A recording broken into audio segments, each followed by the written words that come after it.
The first thing Sophie Morgan noticed after kissing a mafia boss in front of 300 people was that Lorenzo Bellini did not kiss her back.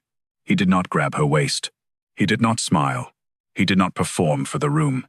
He simply stood beneath the white chandelier light, perfectly still in his black suit, while Sophie's trembling fingers rested against his chest, and the ballroom behind her seemed to inhale as one living thing. Only when she pulled away did Lorenzo lower his eyes to hers. "You should know," he said quietly, "that men have died for creating smaller problems than the one you just created." Sophie's heart slammed against her ribs. Across the ballroom, her fiancé was still holding the microphone. Andrew Sterling had gone completely white. 10 seconds earlier, he had been smiling. Not a kind smile. The smooth, controlled smile he used whenever he was about to explain Sophie to other people. "Some of you know Sophie can be incredibly stubborn," Andrew had told the room. Polite laughter had rippled through the engagement party.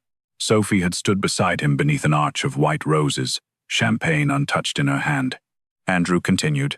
"She inherited a charming little apartment building from her grandmother. Lovely place. Terrible investment." More laughter. Sophie had felt something inside her go cold. They had argued about the building privately for months.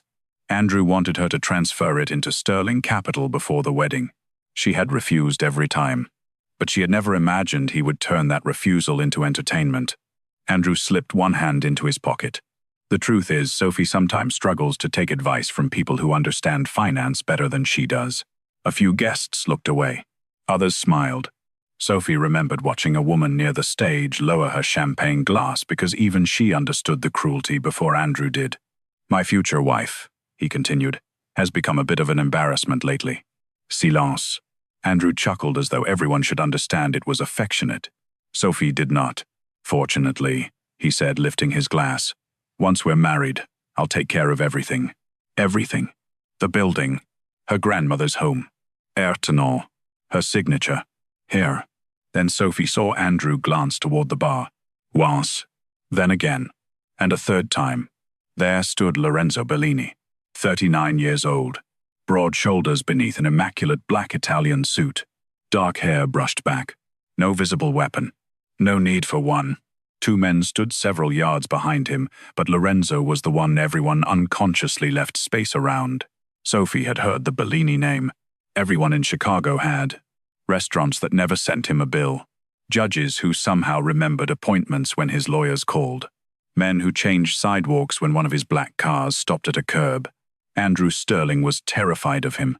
That realization had cut through Sophie's humiliation like a blade. She had crossed the ballroom. Andrew had stopped talking. "Sophie." She ignored him. Lorenzo watched her approach. She stopped in front of him. "Why is my fiancé afraid of you?" The entire room seemed to disappear. Lorenzo looked over her shoulder at Andrew, then back at her. "Because he owes me $12 million. Sophie had stared at him, then at Andrew. Months of pressure suddenly rearranged themselves in her mind. "Transfer the building. Sign before the wedding. Trust me. You don't understand how these things work." And something reckless, wounded, furious, and completely unlike the Sophie everyone knew rose through her. She turned back to Lorenzo and kissed him. Now Lorenzo's eyes remained on her. Andrew finally found his voice. "What the hell are you doing?" Sophie turned. Her face was burning. Her entire body shook. But the shame was gone. She walked toward Andrew, removed the diamond engagement ring from her finger, and placed it beside his champagne glass. "I'm embarrassing you again." Then she left. Lorenzo did not follow her. That somehow unsettled her more. Rain had begun by the time Sophie reached the street. She was halfway toward the valet stand when a black umbrella appeared above her. Not Lorenzo. One of his men. "Miss Morgan. I don't need an escort." "No." The man looked toward the curb. "You need your car." It arrived 30 seconds later. Sophie glanced back through the hotel windows. Lorenzo remained inside, watching Andrew. Not her. Good, she told herself. Perfect. She had already made one catastrophic decision tonight. She did not need a mafia boss becoming interested in her. Her phone began ringing before she reached Lake Shore Drive. Andrew. Then Andrew again. Then his mother. Then two mutual friends. Sophie silenced everything. When she reached the apartment building her grandmother had left her, She remained inside her car while rain tapped against the windshield. Morgan House had been built in 1927. 6 floors of brick, carved limestone, old brass elevators, narrow balconies, and imperfect floors that creaked whenever winter arrived. Andrew called it obsolete. Sophie called it home. Her grandmother, Evelyn, had lived in apartment 4B for 43 years. She had also kept rents below market for elderly tenants, teachers, hospital workers, immigrant families, and people who would have been pushed out of the neighborhood years earlier. Sophie walked inside after midnight. Mrs. Alvarez from 2A had left a container of soup outside Sophie's door with a note. "Eat. You look too thin when you worry." Sophie laughed for the first time that night. Then she cried. Not because Andrew had called her an embarrassment, because she finally understood he had been ashamed of her long before tonight. Her old building, her modest clothes, her refusal to treat money as proof of intelligence. Everything he had once called refreshing had eventually become something he needed to correct. At 2:17 a.m., someone knocked. Sophie froze. 3 measured knocks. She approached the door. "Who is it?" "Lorenzo Bellini." Her eyes closed. Of course it was. She opened the door but kept the security chain attached. Lorenzo stood alone in the hallway. Rain darkened the shoulders of his overcoat. "I'm not kissing you again," Sophie said. One corner of his mouth almost moved. "I came for something more expensive." "My building?" His expression changed. That was enough. Sophie's hand tightened around the door. "You know about it." "I know Sterling wants it." "Why?" "Let me inside." "No." Lorenzo looked at the chain, then at her. "If I intended to enter without permission, Sophie, that chain would not become a philosophical obstacle. Is that supposed to reassure me?" "No." He glanced toward the stairwell. "It is supposed to make you understand I am asking." After several seconds, Sophie removed the chain. Lorenzo stepped inside but remained near the door. He looked around her small apartment. Books, plants, her grandmother's old walnut table. No luxury. No attempt to impress him. "Andrew borrowed money from businesses connected to me," he said. 12 million. 12 million remaining." Sophie stared at him. "How much originally?" 28. Her stomach dropped. "For what?" "Property." Lorenzo placed a folded map on her table. Sophie opened it. Her building sat in the center. Nearly every surrounding parcel was marked. Warehouses, 2 shops, a parking structure, 3 adjacent apartment buildings, all recently acquired by companies Sophie did not recognize. They're Andrew's? Indirectly. And mine is the last one. Yes. Her anger vanished beneath something colder. "What is he building?" "I don't know yet." "You expect me to believe that?" "I expect very little from people. It prevents disappointment." She glared at him. "Then why are you here?" Lorenzo's gaze dropped briefly toward the map. "Because Andrew did not expect you to refuse him publicly. He expected me to obey." "Yes. And now?" "Now desperate men improvise." Sophie looked toward the rain-streaked windows. "Are you threatening me?" "No." His answer came instantly. "I'm warning you."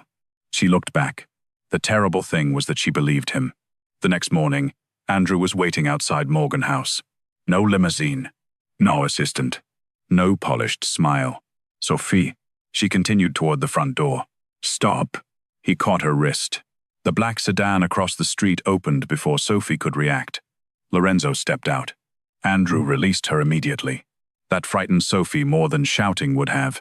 Lorenzo crossed the street, slowly. "I'm capable of speaking for myself," Sophie said. "I know." He looked at Andrew. "That's why he still has teeth." Andrew's face tightened. "This is between Sophie and me." "No," Sophie said. "There is no you and me." Andrew ignored her. "You have no idea what Bellini is." Lorenzo's expression remained calm. Sophie folded her arms. "I know what you are." Andrew flinched. For the first time, satisfaction did not come. Only grief. "Did you ever intend to tell me about the debt? I was protecting you. You humiliated me in front of 300 people because you were protecting me." I panicked. "You planned a speech." Andrew stepped closer. "If you don't transfer the building, people are going to get hurt." Lorenzo's eyes sharpened. Sophie went still. "Was that a threat?" "No." "God, Sophie, listen to me. There are companies tied together. Loans, contractors, families. If this collapses, then explain it. Andrew looked at Lorenzo. He would not. And Sophie understood. Andrew was still protecting his pride more fiercely than he had ever protected her. Leave. Sophie. Leave. Andrew did. Lorenzo watched his car disappear. Then Sophie turned on him. You knew he would come. Yes. You used me to see what he would say. Yes. Her temper ignited. You could at least pretend to be ashamed. I would be insulting you. Something in that answer disarmed her. Lorenzo looked up at Morgan House. Come with me. No. I have documents. Bring them here. They are in a secure office. Then scan them. Some cannot exist electronically. She stared at him. You really are exhausting. I have been called worse. I'm sure most of those people disappeared. This time she saw it. A brief flicker of amusement. Then it vanished. 3 o'clock, Lorenzo said. My car will return. I didn't agree. No. He walked away. At 3 o'clock, Sophie was waiting downstairs. She hated herself slightly for it. Bellini's office occupied the top floors of a hotel overlooking the Chicago River. No gold throne. No armed men lining the walls. That somehow made it more intimidating. Lorenzo led Sophie into a private conference room. Documents covered the table. Shell companies, loan agreements, acquisition records, and eventually, a name, Calder Development Group. Sophie knew it. A national redevelopment firm. Lorenzo did not seem interested in the company itself. He pointed toward several transfers. Calder is clean on paper. These subsidiaries are not. What are they? Vehicles for a family named Vescari. Sophie looked up. Another mafia family? Lorenzo gave no confirmation. He did not need to. Andrew borrowed from you to buy properties for them? That is what I am trying to determine. Why would you lend him money? Because I wanted to know where it moved. She stared at him. You financed someone you suspected was working with your enemies. I financed a trail. And if innocent people lost everything? His jaw tightened. I planned to stop it before that happened. But you didn't. No. There was no excuse. That surprised her. Sophie studied the documents. If you collect immediately, Sterling Capital collapses? Yes. And these contractors? Several fail with it. How many employees? Approximately 400. Sophie said back. Andrew deserved ruin. 400 strangers did not. What do you want from me? Nothing. She frowned. Men like you always want something. Lorenzo leaned one hand against the table. Men like me. Powerful men who enter rooms already, knowing everyone else has fewer options. His gaze remained on her. And what kind of man was Sterling? Sophie looked down. The kind who convinced me his control was concern. Silence settled between them. Then she tapped the map. You can't destroy Andrew yet. Lorenzo's expression hardened. He owes me $12 million. And 400 people don't. He will keep trying to obtain your building. Then let him. Lorenzo became very still. Sophie pointed to the surrounding parcels. He believes my building completes whatever Vescari wants. So we make him believe he can still get it. No. The word was immediate. She blinked. You haven't heard the plan. I know enough. What happened to expecting very little from people? You are proposing to bait a criminal conspiracy with yourself. My property. They will not distinguish between the two. Then protect the property. I would have to protect you.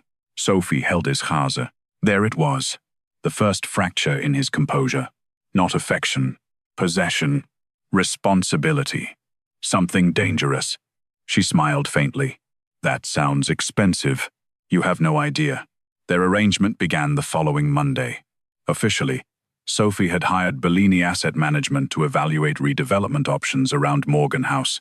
Unofficially, she became bait. Lorenzo hated every part of it. He placed cameras in the lobby. A Bellini security man rented 5C. Another parked nightly across the street. When Sophie discovered the surveillance, she stormed into Lorenzo's office. You put cameras in my building, public spaces, without asking. If I had asked, you would have refused. That should have been a clue. You are being watched by men who have murdered people for smaller properties. And now I'm being watched by you. His chaser met hers. Yes. The simplicity of it made her pulse jump. She hated that too. Over the next 2 weeks, Sophie and Lorenzo spent hours together examining leases, property records, zoning applications, and financial transfers.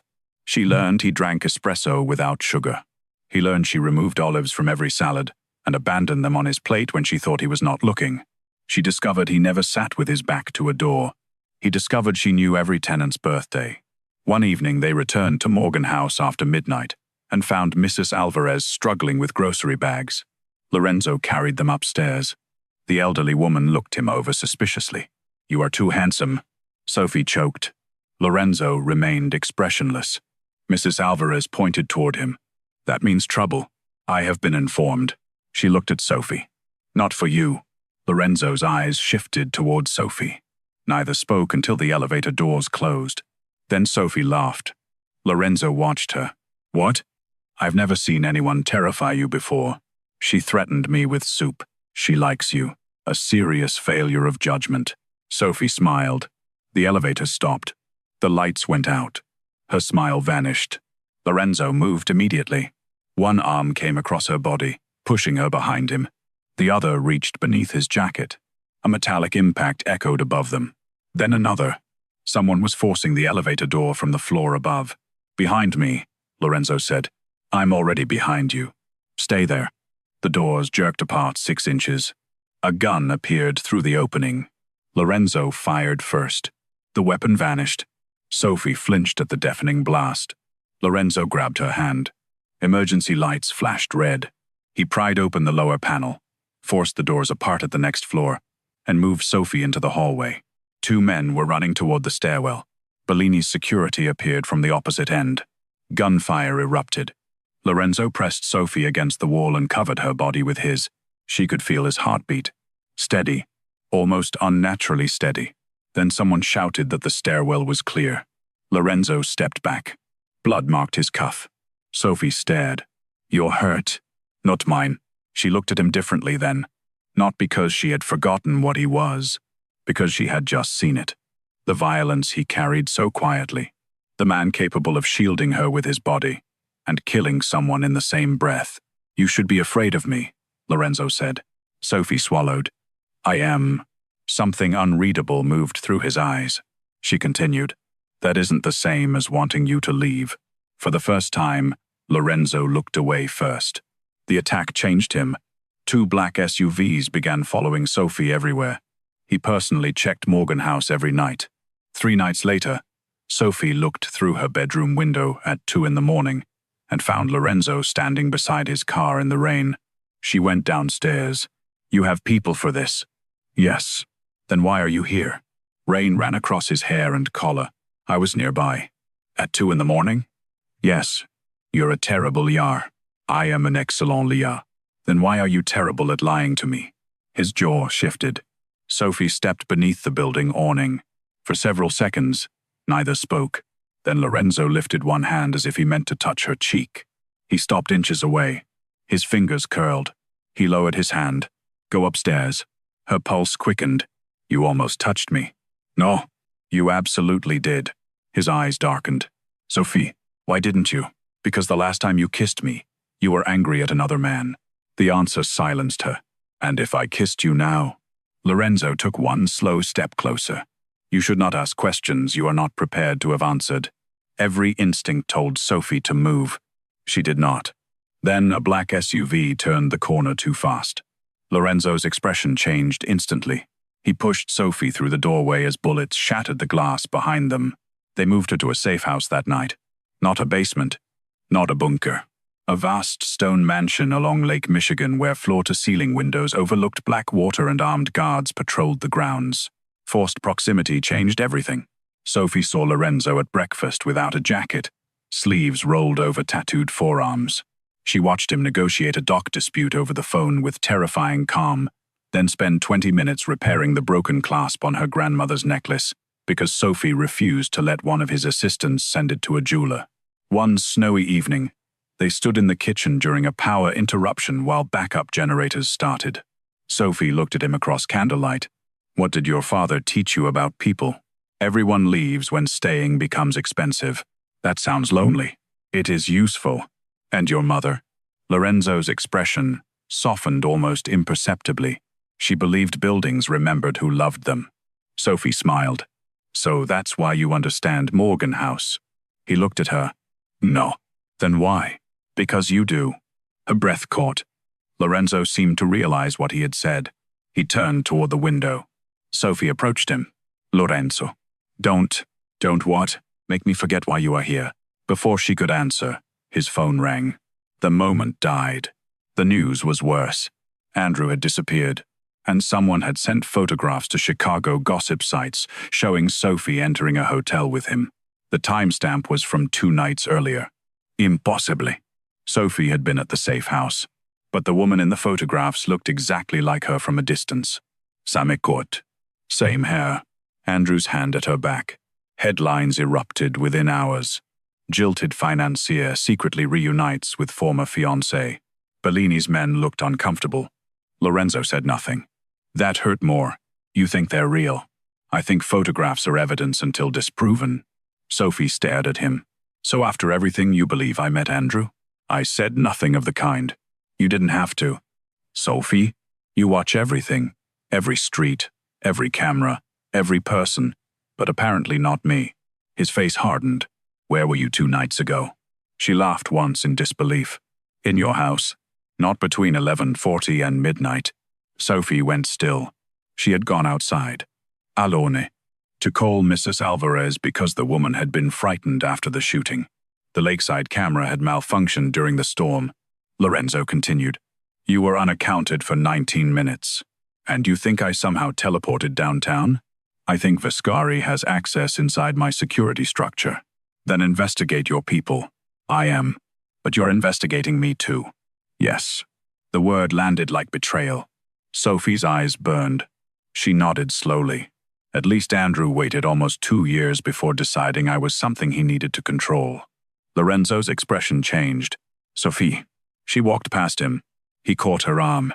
Not hard. She looked down at his hand. He released her immediately. What do you want me to say? He asked. That you know me. His silence answered. Sophie left. She returned to Morgan House under security. For 2 days, Lorenzo did not come. For 2 days, Sophie told herself she was relieved. On the 3rd morning, she found an envelope beneath her door. Inside was an original photograph. Not digital. A Hôtel Surveillance still. The fake Sophie's face was visible in a reflection. Not Sophie. A woman named Camille Vescari. Attached was a handwritten note. I was wrong. Nothing else. Sophie stared at the words. A mafia boss who could command 50 men had written 4 because apparently apologies terrified him. She almost smiled. Then the fire alarm screamed. Smoke poured beneath her apartment door. Sophie ran into the hallway. Flames were climbing the stairwell. Everybody out. She began pounding on doors. Mrs. Alvarez. The Lynn family. Mr. Howard in 3C. She moved downward, instead of up. The lobby was already burning. Someone had locked the front doors with a chain from outside. This was not an accident. Residents screamed. Glass shattered. Then an SUV drove directly through the front entrance. The doors exploded inward. Through smoke and falling sparks, Lorenzo Bellini emerged. No coat. Black shirt open at the collar. Blood on one side of his face. 3 armed men behind him. His eyes found Sophie. Everything in his expression broke. Not control. Not anger. Fear. Pure, unhidden fear. He crossed the lobby and grabbed her face between both hands. Are you hurt? No. Are you hurt? No. Only then did he breathe. There are people upstairs. I know. Sophie caught his wrist. Mrs. Alvarez is missing. Lorenzo looked toward the burning staircase. One of his men shouted that the fire department was approaching. Lorenzo moved toward the stairs. Sophie grabbed him. You can't. He looked down at her hand. You said she likes me. Then, he disappeared into the smoke. 3 minutes felt like an hour. Firefighters entered. Tenants gathered outside in snow and rain. Then Lorenzo emerged, carrying Mrs. Alvarez in both arms. His shirt sleeve was burned. Blood ran down his hand. The elderly woman was coughing, but alive. Sophie ran toward them. Lorenzo lowered Mrs. Alvarez to paramedics. Then his knees nearly gave. Sophie caught him. You're hurt, apparently. You went into a burning building. She threatened me with soup. Sophie laughed through tears. Then Lorenzo looked at Morgan House burning behind her. His expression became lethal. Andrew did this. Sophie froze. You found him? Not yet, but I know why. Lorenzo handed her a document recovered from the Viscari network. It was a redevelopment contract. Morgan House was not merely the final parcel. It sat above a century-old freight tunnel connecting 2 blocks to the river. A tunnel Viscari intended to use for weapons shipments hidden beneath a luxury redevelopment project. Andrew had known. Months ago, he had not simply wanted Sophie's property. He had intended to hand criminals access beneath the homes of every person living there. Her knees weakened. He knew? Yes. And the businesses? Hostages. Financially. Sophie looked at the flames. Something inside her hardened. Then we don't destroy him. Lorenzo stared at her. We make him destroy them. Their plan required Andrew to believe Sophie had finally broken. The fire had damaged Morgan House badly enough that insurers, lenders, and city inspectors could force a sale. Sophie contacted Andrew herself. He answered on the first ring. Sophie, I'll sign. Silence. Then a breath. Where? An abandoned church on the south side. Andrew chose it because no cameras remained nearby. Lorenzo hated the location. You are not going inside alone. He won't talk if he sees you. I am finished negotiating this point. Then stay hidden. No. Sophie stepped close. You said I was part of this because it's my building, and I regret permitting it. You don't permit me. His eyes darkened. That, he said quietly, is becoming painfully clear. She almost smiled. Then Lorenzo touched her face. Actually touched her this time. His thumb rested beneath her cheekbone. You were right. About what? I did not know you. His voice lowered. I do now. The confession was more intimate than a kiss. Sophie leaned into his palm. Then trust me. Lorenzo closed his eyes for 1 second. When he opened them, the Mafia boss was back. 1 microphone, 2 trackers, 6 men outside. 3, 6, 4, 5. Fine. He almost smiled. Andrew waited. Before the ruined altar. Snow drifted through broken stained glass. Sophie entered carrying a folder. You came. You burned my home. Andrew's face tightened. I didn't order that. You knew who you were working with. I had no choice. You always had a choice. Andrew stepped closer. You think Bellini is different? Sophie said nothing. He murders people. I know what Lorenzo is. Do you? Andrew laughed bitterly. He gave me the first loan knowing I was desperate.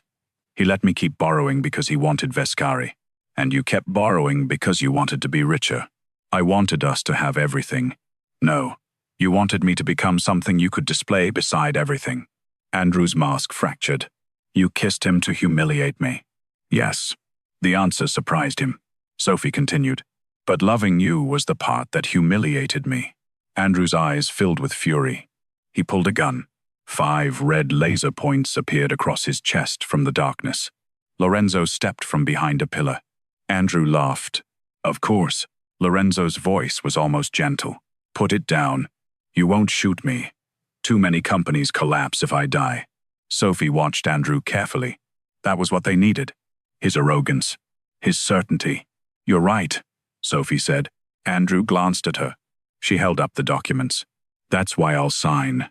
Lorenzo looked at her sharply, performing his part. Sophie. She ignored him. But first I need to understand something. After I transfer Morgan House, Viscari takes the tunnel. Andrew hesitated. You don't need to know. I'm giving you everything. I need to hear it. His desperation won. Yes. And the surrounding properties? Already controlled. Through Calder? Yes. And the contractors? Temporary leverage. Sophie's heart hummed. Meaning? Andrew lowered the gun slightly. Once the tunnel is operational, Viscari injects enough money into the development to stabilize every company. And if I refuse? Andrew stared at her. More buildings burn. Silence. Then Lorenzo said, Thank you. Andrew's face changed. He understood. Police sirens erupted outside. Not ordinary patrol cars. Federal agents. Financial crimes investigators. Sophie had insisted. If Lorenzo simply killed Andrew, everything would disappear into another mafia legend. She wanted records, testimony, asset seizures, just as people could see. Andrew raised the gun towards Sophie. Lorenzo moved before anyone else. A shot shattered the church. Sophie fell behind a pew. Men shouted. Another shot. Then silence.